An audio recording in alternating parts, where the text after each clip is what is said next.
Guys what's up, कैसे हैं आप सब। Welcome back to my new vlog. तो आज का एक नया दिन। बस सुबह देर से सो के उठा, रात की एक फ़्लाइट थी, आके सो गया। सुबह देर से गया, मतलब अभी दोपहर में ही उठा। तो ओवरनाइट फ़्लाइट होती है, तो बस सुबह 7-8 बजे आके सो जाओ, बस वही 5 घंटे। तो बस अब बच्चे स्कूल से आए हैं, नम्रता ही है, तो उनका सोने का टाइम हो गया। अब मैंने कहा मैं तो बोर होऊंगा, तो मैंने कहा चलो मैं जिम चलता हूँ। हालांकि आज एनर्जी लेवल नहीं है इतना, लेकिन मैंने कहा कर लो थोड़ा बहुत टाइम पास, चलते हैं। एक फ्रेंड का भी फ़ोन आया, तो चलते हैं। बाकी thank you very much for watching my last vlog about लेशाज नॉलेज दशहरा फन। तो अच्छा, बाद में हमने लेशा को समझाया। कभी तो अपना फ्लो में कुछ भी बोलते रहते हैं लोग, चाहे मैं हूँ या नम्रता या कोई भी, किसी के लिए भी फ्लो में, लेकिन नॉलेज ले लेनी चाहिए तो अच्छा रहता है। गूगल बाबा जिंदाबाद। तो बाकी बात सही है कि कई लोग रावण को बुरा मानते हैं, कई अच्छा मानते हैं। कई जगह पे उसके मंदिर हैं, कई जगह पे पूजा जाता है उसको। प्रसाद वाली बात भी ठीक है, यूपी साइड में। नम्रता की बात भी ठीक है कि रावण जलने के बाद जो लकड़ियाँ होती हैं, कई लोग उनको ले जाते हैं, रखते हैं घर में गुड लक के लिए। सो बहुत सारी बातें हैं। तो रावण एक अच्छा इंसान तो था ही, और साथ में विद्वान भी था। डेथ बेड पे तो अपने प्रायश्चित लोग करते ही हैं, तो वो रावण ने भी किया when he was on death bed, जब मरने वाला था। तो बहुत सारी बातें हैं। तो अच्छा है, कुछ ना कुछ ज्ञान कहीं ना कहीं से बटोरते रहना चाहिए, दोस्तों यारों से, आप लोगों से, गूगल से। तो उस टाइम पे तो मैंने अचानक ही बस हैंड ओवर कर दिया कि हैंड ओवर टू लेशा और हैंड ओवर टू नम्रता। तो ऐसे करके जो उनके दिल में आया बोलते गए वो, तो मज़ा आया। It was good fun. तो बस अब निकलते हैं, थोड़ा जिम करते हैं। रोज़ का यही, ऐसा ही, ज़्यादा कुछ नहीं है, यही रूटीन है। क्रू लाइफ और कुवैत का रूटीन यही है। आजकल बिग बॉस शुरू हो गया है, तो शाम को 1-1.5 घंटा बिग बॉस देख लेते हैं।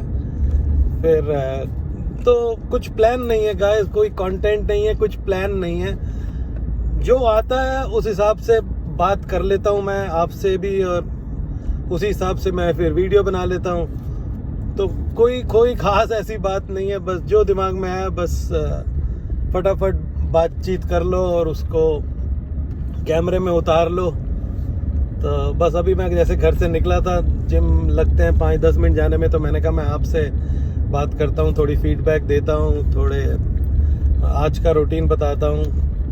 तो रात की फ़्लाइट तो टायरिंग हो ही जाती है, हालांकि बीच में थोड़ा सा रेस्ट मिलता है, लेकिन बस वही है कि जो रात की नींद होती है घर में अपने बेड पे, वो वही होती है।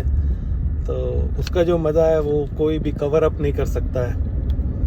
तो जिंदाबाद क्रू लाइफ, जिंदाबाद कैबिन क्रू, जिंदाबाद। तो ऐसा ही होता है हम लोगों के साथ, इतने साल हो गए करते, तो ऐसे ही बॉडी एडजस्ट भी हो जाती है। कई बार बॉडी जवाब भी देती है। अब वो मेरी बैक की दर्द थी, अब फिर हल्की सी शुरू हो गई, क्योंकि इतना टाइम सीट पे बैठ के हमारे जंप सीट भी बिल्कुल स्ट्रेट होती है। फिर जो थोड़ा सा रेस्ट मिला वो भी ऐसे ही। तो कोई बात नहीं, दवाई लगाओ और काम पे चलो। तो बस घर आके दवाई लगा ली, तो अब हल्का सा बॉडी हिलाते हैं, थोड़ा जिम करते हैं, फ़र्क पड़ेगा। कोशिश करेंगे कि जहाँ पे दर्द है वहाँ पे स्ट्रेस ना पड़े। तो फिर मिलते हैं गाइस, शाम को कुछ बातचीत करते हैं चाय पे। सी यू। क्या बना रही है? दिस इज पनीर की भुर्जी एंड दिस इज अरहर की दाल। इंग्लिश में क्यों बोल रहे हो? हमारा चैनल हिंदी चैनल है। ये पनीर की भुर्जी बन रही है और ये अरहर की दाल बन रही है, साथ में चावल। इतना घटिया पिक्चर है तुम्हारा। कुकर भी मतलब क्या कौन है? तो क्या बोल रहा है कुछ? मैं डाल दो, सब डालूंगा ये मैं। तुम्हारी कैच करो, क्या कैच? ये देखो भाई, 15 साल का लड़का चीटोस खा रहा है। गाइस गुड इवनिंग, कैसे हैं आप। तो आज मज़ा आया जिम करके, बल्कि मैं सुबह आके मतलब 5 घंटे सोया आऊँगा, और उसके बाद जिम में ऐसी फ्रेशनेस आ रही थी, जैसे मतलब आज मज़ा आया। जैसे कई बार ऐसे थकान होती है तो लगता है हम ओवर स्लीप कर लेते हैं, जैसे 8-10 घंटे हो जाते हैं, फिर उसके बाद जिम जाते हैं तो ऐसा लगता है यार बड़ी थकान हो रही है। तो एनीवे जो भी रीज़न हो, अच्छा लगा, मज़ा आया। तो बस घर आया, अभी थोड़ा खाया पिया, चाय पिया, तो खाली बैठे थे तो कुछ नहीं। तो वही है जो मैंने आपको बताया, ये हमारी लाइफ है, क्रू लाइफ है। मैं कोई कंटेंट की वेट नहीं करता, बस सिर्फ यही है कि जो रेगुलर हो रहा है मेरी लाइफ में मैं आपको बताता हूँ और दिखाता हूँ। तो यही है बस। कल रात को जो फ़्लाइट पे गए थे, आना जाना था फ़्लाइट पे, तो फ़्लाइट पे भी एक ऐसा छोटा सा इंसिडेंट हुआ। एक क्रू है, उसका एयरपोर्ट गुम गया। जो हैंडबैग होता है उसकी ज़िप के ऊपर उसने लूप के साथ लगाया हुआ था। मैंने खुद देखा था वो यूज़ कर रही थी, लेकिन थोड़ी देर बाद उसने कहा चीफ इट्स मिसिंग। तो वो पता नहीं अब क्या हुआ, आगे कोई पैसेंजर भी नहीं था, क्रू था, किस पे शक करें किस पे ना करें। तो हमें ऑथराइजेशन नहीं है कि हम किसी के बैग ऐसे चेक करें। तो मैंने उसको बोला अगर तुम चाहते हो तो हम रिपोर्ट बना देते हैं, नहीं चाहते हो तो अपने आप हैंडल कर लो सिचुएशन, पूछ लो। तो it's embarrassing situation guys.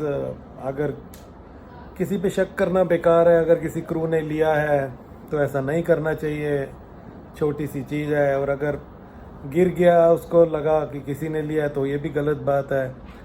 Mostly हो सकता है वो गिर गया, लेकिन वो कह रही 1-1.5 साल से आज तक कभी नहीं गिरा, जिप के अंदर लूप के साथ प्रॉपरली लगा हुआ है।